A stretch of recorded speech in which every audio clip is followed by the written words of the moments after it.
Jmenuji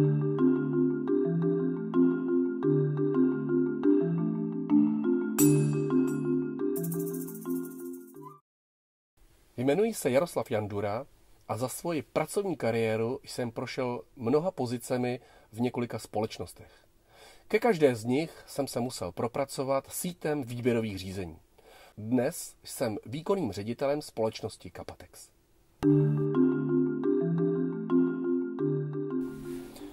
Kniha Jak získat práci je vlastně taková kuchařka, jak být nejlepší mezi ostatními uchazeči a jak získat práci, po které toužíte.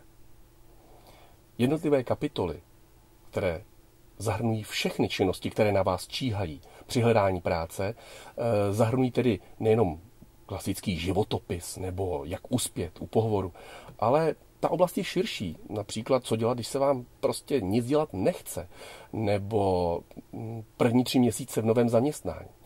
Proto ji můžete číst jako román od první kapitoly až po poslední slovo, anebo si vzít jenom tu část nebo kapitolu, která vás zrovna teď zajímá. Zrovna teď ji potřebujete.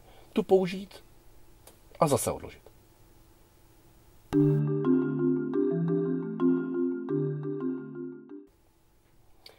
Kniha je jiná především v tom, že nabízí 2 rozdílné pohledy lidí od jednoho stolu. V prvé řadě je to samozřejmě pohled a chování uchazeče, tedy člověka, který hledá práci. Na druhé straně je to také chování a důvody chování zaměstnance odpovědného za obsazení nové pozice. A pokud pochopíte, proč se lidé ve firmách chovají, jak se chovají, můžete získat výhodu před ostatními uchazeči.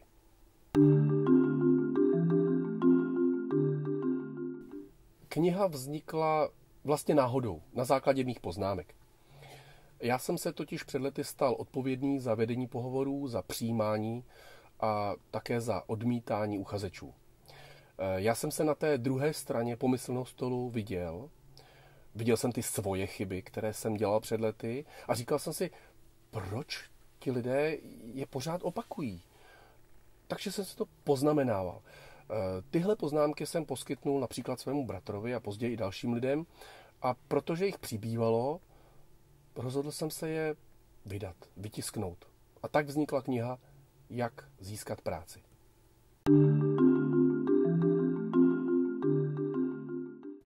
Pokud máte práci stabilní a jistou, tak je pro vás kniha asi zbytečná.